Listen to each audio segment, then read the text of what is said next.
Welcome to the After Chat. I'm Michael. I'm Madison. And today we are going to be talking about the writing on the wall. Whoa. Ooh, you ready? I am. Let's do it.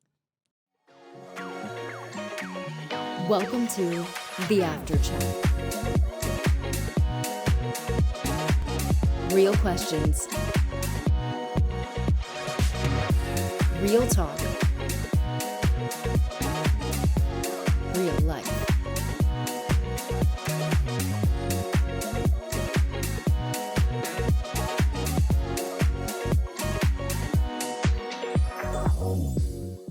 What's your favorite place to eat right now? Ooh.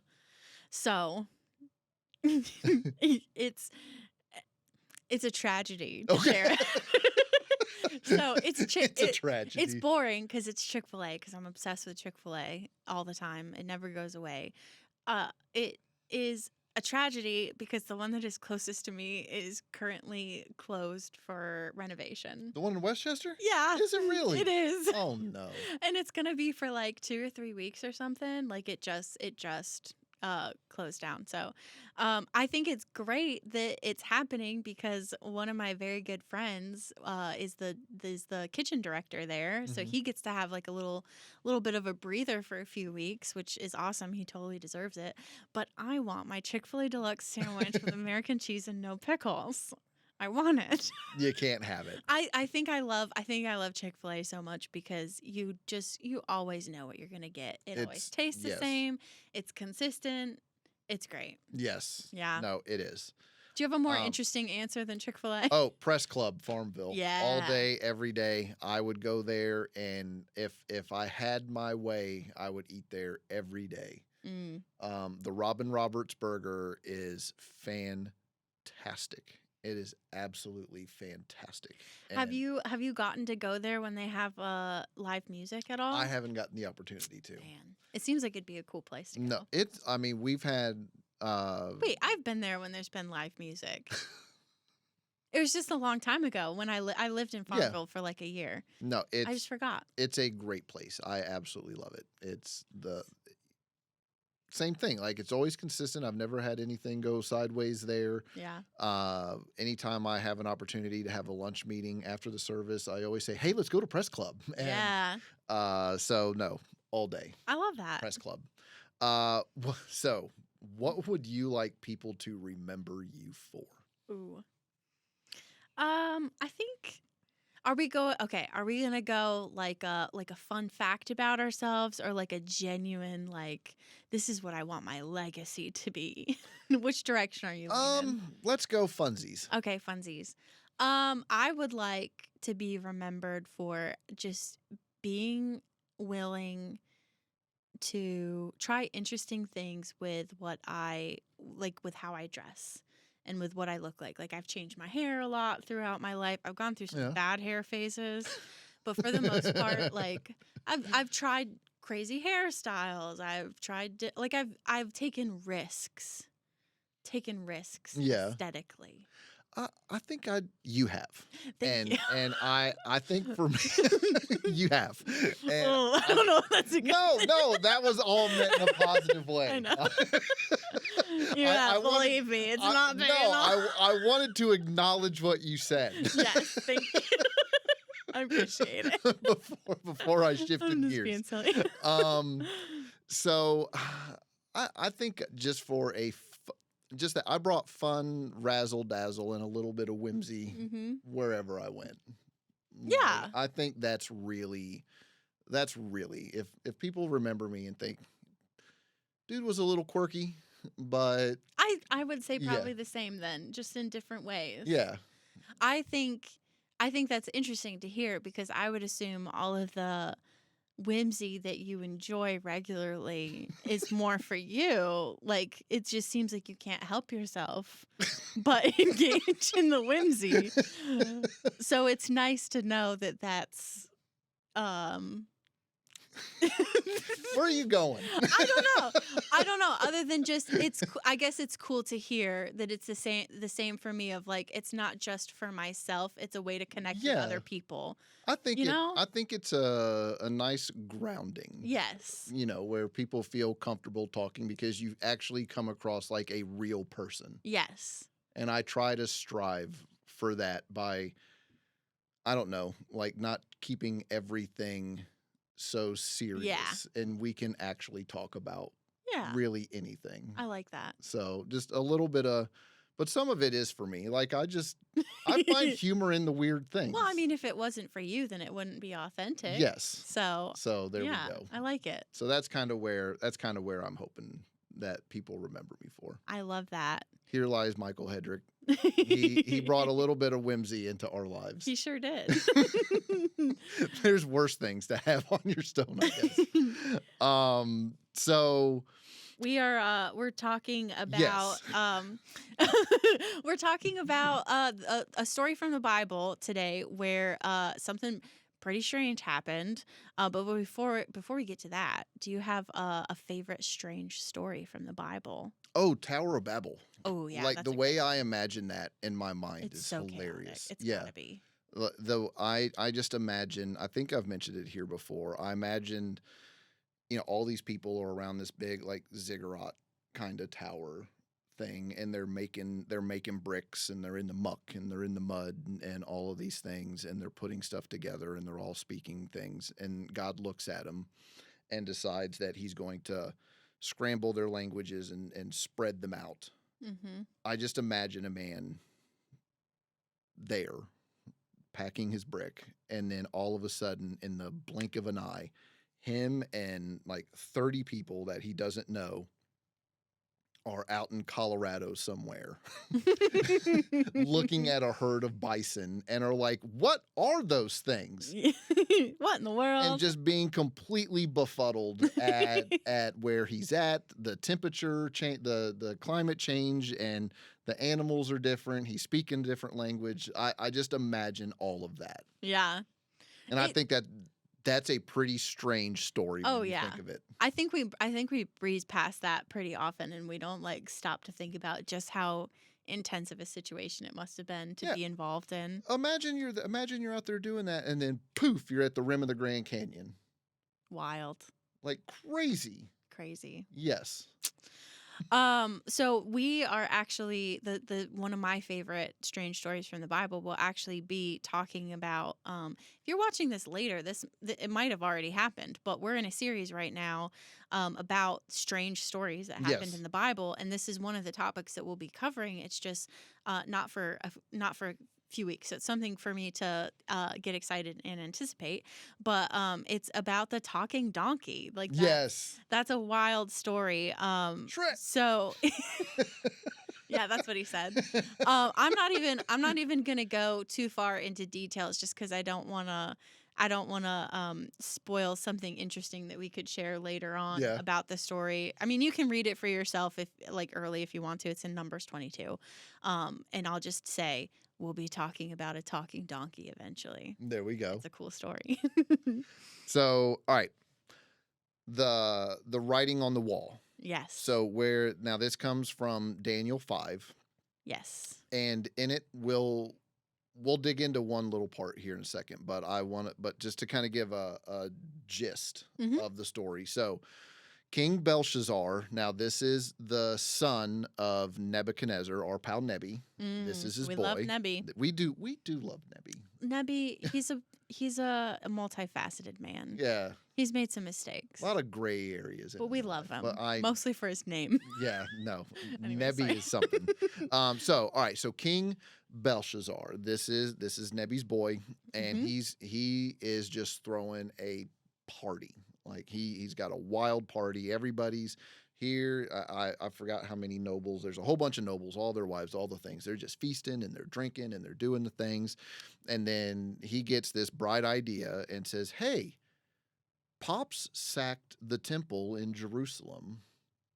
bring out all the goblets and all the things and everything that they took from there, and Ooh. let's drink from those.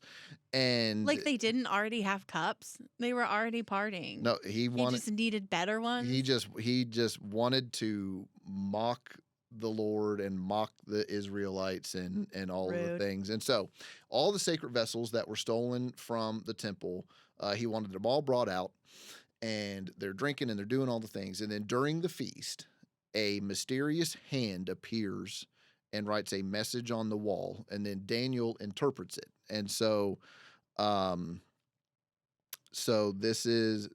and as they drank the wine, this is from Daniel 5, and we're going to pick up in verse 4.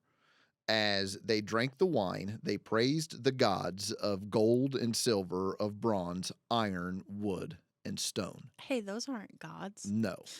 and then we get, and then it picks up and it says in 5, suddenly the fingers of a human hand appeared Ugh. and wrote on the plaster of the wall near the lampstand in the royal palace.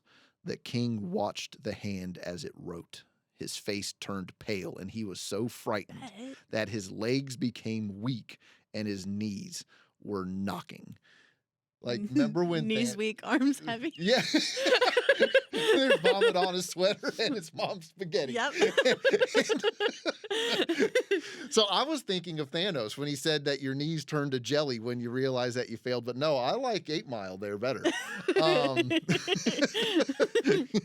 And so it's a little bit more fitting. Yes. For No. the debauchery. No, it is. And so the king, as he learned this from Pops, he brought all the enchanters, all the astrologers, all the divineers, and all the wise men, and tells them that whoever can read it and tell them what it says, he'll give them clothes of purple and all the gold chains, and he'll be made the 3rd highest ruler in the kingdom. Such a weird thing. 1st and 2nd's taken. But I got a 3rd spot over here for you, bud. Better than nothing. You know what? It Better is. than 4th. You know what? He'll be able to flex on someone. True. And so then they came in, but they couldn't do it because that's what happens in these stories. And Yeah. So he became even more terrified, and his face grew even more pale. As I'd be curious as to know what that looked like. But his face got even more pale, and his nobles were, quote, baffled. Like, you know. You don't want to be baffled around a Babylonian ruler. No, you really don't. They respect confidence and boldness a whole lot more than befuddlement. Yep. So eventually Daniel comes in and he reads it, and he's able to read the words. It's mine, tekel, parson, which Daniel interprets as a judgment from God. So mine is God has numbered your days. You got that twice. Yep. God has numbered your days. God has numbered your days. Tekel, which is you've been weighed and found wanting. And then parson is your kingdom is divided. Ooh. Yeah, that's no bueno. And so that very night, he got unalived, and his kingdom falls. Sorry. Why is that funny? It just is. And so that night he passed, and Sorry. and then his kingdom falls to the Medes and the Persians. And so that's the story. So just picture it. You're all sitting there, you're having a party, you're drinking your Coke Zero or whatever it is that you're into. I don't think they were drinking Coke They Zero. weren't drinking Coke Zero. I think they were drinking something with a percentage on it. And so they're having their fun, and then they decide they're going to amp it up a level and desecrate the holy relics of the Israelites. And then the fingers just appear, and they're just floating in the sky and start writing that on the wall. Man. And so that'd be spooky, you know. Okay, I have a question about what you envision. Do you picture a average sized human hand or a giant hand that is still looks like a normal human hand. I've always pictured a giant hand. So I Because it's a big room. It's a big party. yeah, You no. can, like, it caught their attention. Yes. No, I imagine an oversized, like, Which this is not in the gold Bible. It's not in the No, Bible that not. it's It's not. oversized. This is just in our this is- brain. yes. I mean, I just read it to you. Yes. It says It just says a human hand. it says suddenly the fingers of a human hand appeared and wrote on the plaster of the wall. So like just It is scratching. just a big index finger. Yeah. Like a That's a horror. That's like a horror movie. that would be. But I guess in Scratching. my mind I've always imagined a big gold radiating hand doing it. But Hey, well, what do you whatever see? happened. I mean, in my opinion, if this is happening at a party, it had to be like, and this is like a king's party. This isn't like an average person with Yes. an average budget. This is a king. Like, he has money. He has people. a Around- thousand of his nobles. Exactly. It's a ton of people. It must have been very noisy. So for it to be scratched into the plaster with a Yes. finger, it had to have been, in my opinion, it had to have been something big and bold and loud for it to catch everybody's attention and to scare him so much. And like to have if it chunks was- of plaster falling Yeah. down. If it was and- like a yeah. regular sized hand, like over in the corner somewhere, nobody would even heard or noticed Nope. it. So it Yeah. had to have been a statement for sure. Yeah, no, I imagine it was a very Yeah. provocative thing. Like there, Crazy. you were not missing it if you were Mm-mm. there. And so that's the story. Yeah. And so, like I said, then he passed, and this both the writing on the wall Yeah. as an idiom and weighed and found wanting have Yep. popped up in other places. Yeah, so we can see that. I mean, the writing on the wall is. I think that one's the more common one, in my opinion. Yeah. That you would hear regularly. It's become to mean a clear sign of doom or inevitable judgment, which, like, I guess that's what it's always meant, because The that's writing what it is meant on when the it came. wall for that Yeah, dude. when it happened, it was a clear sign of doom. So it stayed that way, but I guess it's maybe shifted into something that would be used a little bit less, like still still bad in disaster mode, but not like quite so Yeah. big. So like an example of how I might use it is just saying like, oh, this company ignored the writing on the wall and like went bankrupt. Like Yes. I feel like it's more often used in a scenario of somebody's ignoring what could come.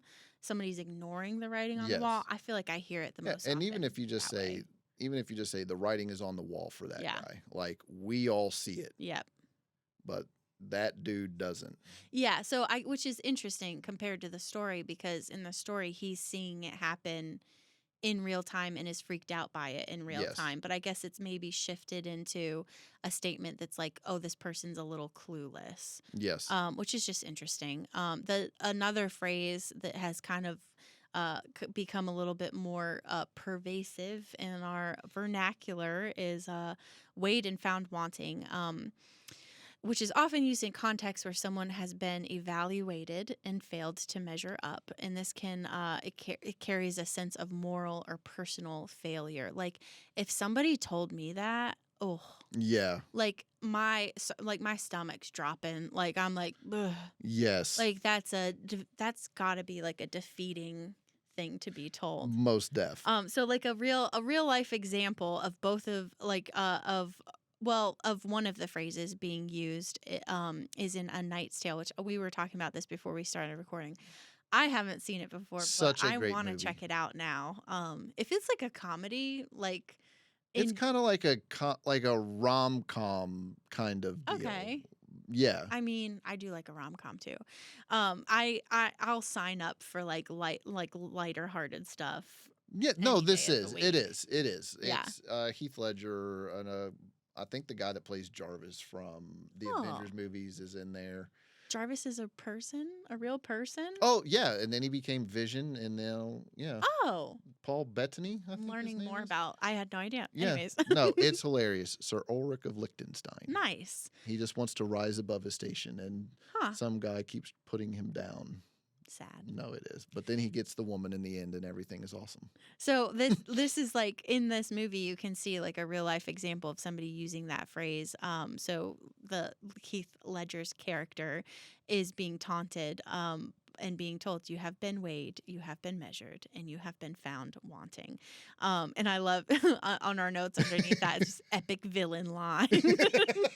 and Because it apparently- was. When I wrote it, I mean, I just was like, no, this dude is the worst. And then he turns it around on him at the end of the movie and says it back to him. Yeah. Which I love spoilers, so that makes me want to watch it even more.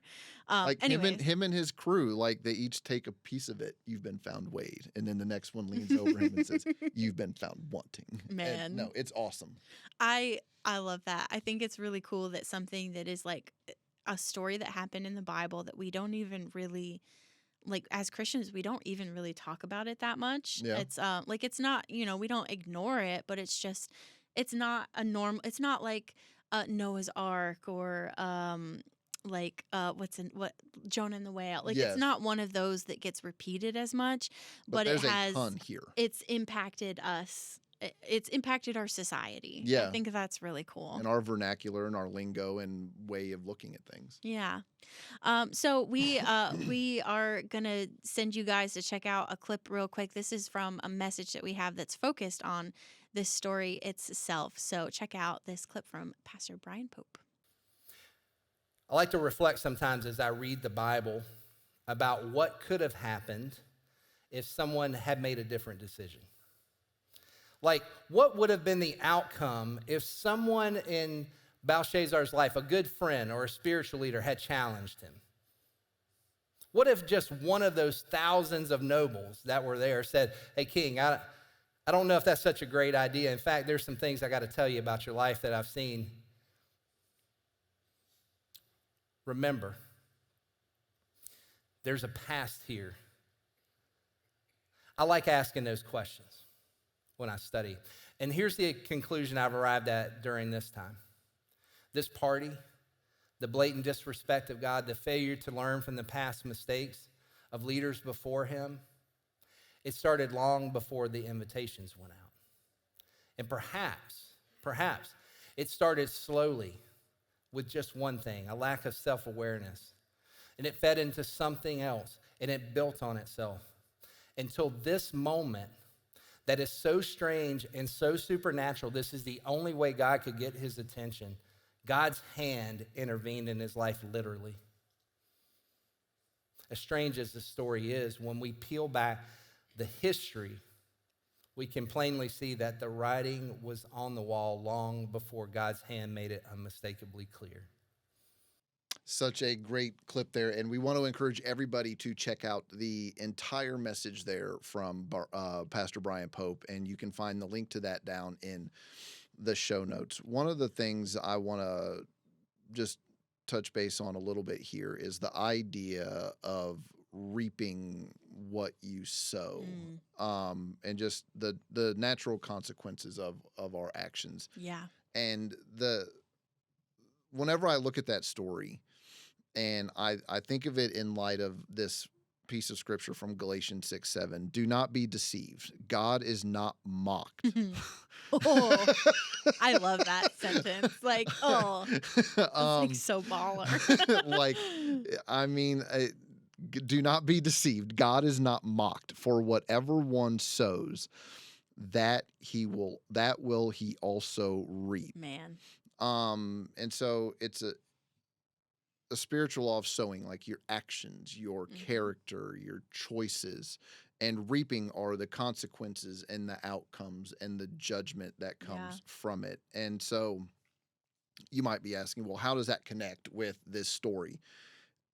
He was mocking God. Yeah. And Yeah. he sowed, so what was he sowing there? He desecrated the holy vessels from the temple. Like, that was his Not express good. purpose. He threw a prideful, indulgent party where they were thousands of people there. They're drinking, they're mocking the Israelites and all of the things. Yeah. he praised false gods. He then toasted and rejoiced in the gods of gold and silver and iron and wood and a few other ones. Other silly things. And he showed no humility or repentance even after Daniel translated the things.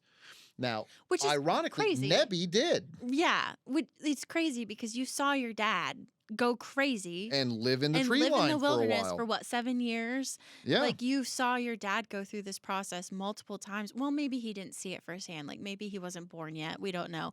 But like whatever happened, like Yes. this is a part of your family story, and you're choosing to continue to make the same mistakes that your father did. And Yes. also, he was freaked out. Like Yes. this happened in front of you. You got the answer that you were looking for, and you're not going to change Nope. anything. So after Daniel did it, now we're going to pick up verse 29 in Daniel 5. Then at Belshazzar's command, Daniel was clothed in purple, and a gold chain was placed around his neck, and he was proclaimed the third highest ruler in the kingdom. That very night, Belshazzar, king of Babylonians, was slain, and Darius the Mede took over the kingdom at the age of 62. Now,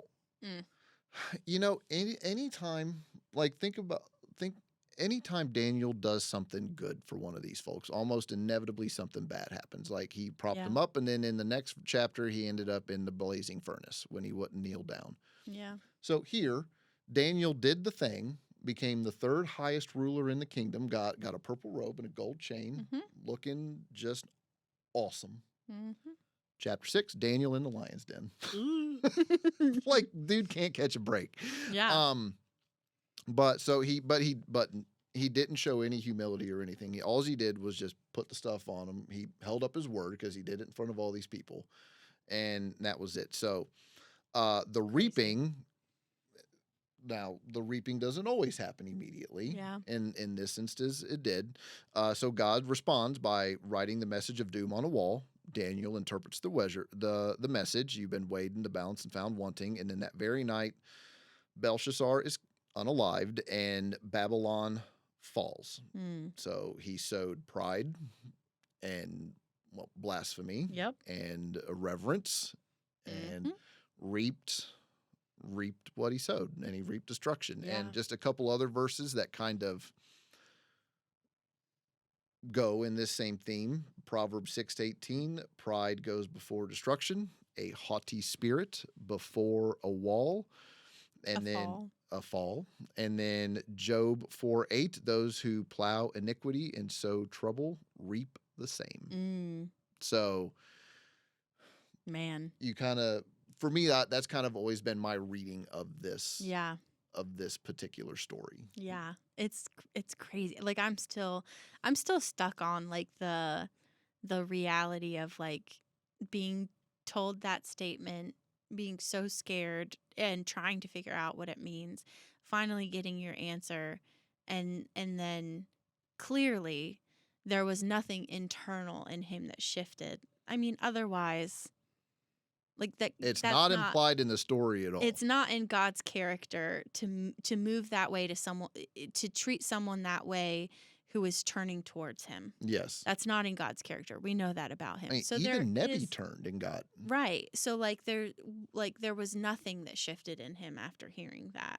Like it's just crazy. Anyways, yes. So that hardness of heart that he was showing, I was just kind of thinking through the choice that he made. Like there was irreverence and there was blasphemy and there was worshiping other gods besides, the one true God. But the specific action of taking something that didn't belong to him and using it in a way that was mocking, really stuck out to me. But I wanted to kind of focus in, how can we apply this to our lives? If you're not like actively blaspheming, what can you learn from this story? So I'm trying to kind of focus in on some things that we could be doing that are taking what belongs to God and sort of like treating them irreverently or flippantly, or even just holding on to them too tightly. And just I'm sure there's lots of things that we could pull from, but a couple things that I came up with was our time. Our time belongs to God. We we exist for Him, and if we fill all of our time with things that don't serve us well, don't bring us back to God in any way, don't serve other people or focus on Him at all. That's wasting a resource that He's given us. Yes. Our days are also numbered, just like Belshazzar. Like our days are also numbered. We're not promised tomorrow. We need to take advantage of the time that we are given, and we need to acknowledge that it does not belong to us. It belongs to God. Yes. Another thing similarly would be money, our physical, like our physical resources of what we have around us. I think we can really easily fall into the mindset of this is mine because I earned it. But our money doesn't belong to us. It belongs to God, and using it in a way that is flippant is kind of just communicating to God, hey, I don't really care to include you in this decision. Yes. I'm going to use this however I see fit, even if it is not what you want me to do. And then kind of like the last thing, I put calling / like control over our lives, because I feel like that's kind of the same thing of like the actual like the big, not just the big decisions, but like who are we? Who do we see ourselves as? What is our default response to our like questioning what our identity is rooted in? All of those things of Yes. like holding on too tightly to like it's me, it's mine. I get to decide who I am, what I do, what my future is like, who I get married to, like all of these things. I think we can kind of pull together into just like control of our life Yes. should be given over to God. We know that when we do give control of our lives to Him, that it's an easier it's an easier life to live, because His yoke is light. Like it's easier to let Jesus have control, but we sure like to hold on to it. Yeah, and that's not to say that there's anything wrong with planning and having an agenda and things like a calendar of what you're going to do. But you should make your plans, but then say, God, you have full permission to interrupt anything that I've got planned, because I know that Yeah. I want to be in accordance to your will. Full surrender is Yes. what we're asked to do. And if we aren't willing to surrender pretty much any life choice, Yes. if we're not, like when you go to the bathroom is probably looking at it Yes. like a little bit too intensely, but Lord, like tell me when. yeah, No. but like the big decisions that you would make about your life and your identity, it's not ours to grip onto tightly. Yes. And I think the only other one that I would maybe consider adding is like your gifts that you have. Yeah, Um, it's true. I imagine at some point, I imagine like getting to like going to see the Lord and Jesus saying, I gave you all those gifts and you spent your whole time playing Legos or whatever it might be. Or you kept it to yourself. Yes. You're an excellent painter and you never showed anybody your artwork. Yes. Like you missed an opportunity to connect with other people and to communicate to them more about who you are and who shaped you and who I am in your Yes. life through your artwork. Like I gave you the gifts and abilities to rally large groups of people to you and Yep. and all these charismatic ways about you to go out and rally and do something amazing, and you built a drug empire. like what a waste of your gifts. Yeah, I mean, like similar to Belshazzar. Like I'm sure he was. I mean, he had a lot of nobles surrounding him. yeah, He probably had a lot of people on his side who really liked him. he was the king, and he was considered like, I don't know enough about how he ruled to know if everybody was supportive and on his side, but clearly he had some leadership skills to get that many people to show up to his party. But it was wasted. He had a unique position and opportunity to either do something awesome. Yep. Or desecrate the Lord's things, Yep. mock him openly. Yeah. And the entire kingdom was split as a result of it. Yeah. So, And it's a really sad reality that could happen to us if we are not willing to evaluate and invite God into the process of like, God, what am I taking that belongs to you? Yes. And what can I do? What can I do to make things better? Whenever I look at this story, it really, like I mentioned earlier, it's a great reminder that we all reap what we sow. Yeah. And our choice, maybe not here on earth, but ultimately, eternally, whenever we go to see God. And so our choices today do kind of shape the outcomes of what we'll face, and we can either sow goodness or we can choose the other way. But we do have a chance every single day to show humility and integrity and purpose. And, maybe the better question isn't, will we be weighed? Because we all will at some point. But what are we sowing while we still have time? And so that's really where I go with this. It's a very it's a story that really like pushes you to reflect. Yes. Like it grabs your attention so much, and then there's such a letdown at the end of it of like nothing happened, nothing changed.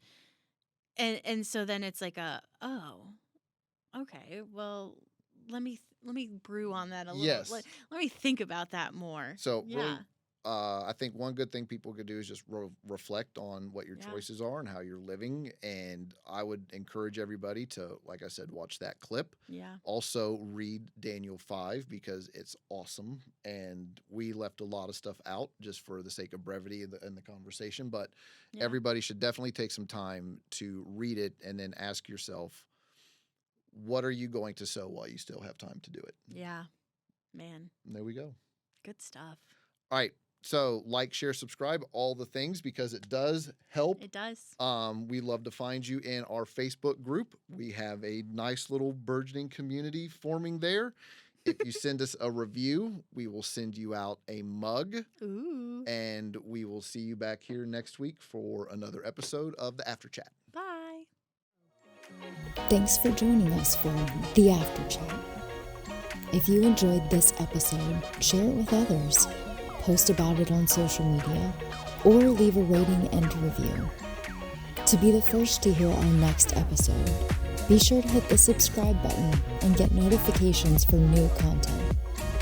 You can also follow us on social media on Instagram at PCC Wired and Facebook at Passion Community Church. For additional resources and links, check out the description. Thanks again, and we'll see you next time on The After Chat.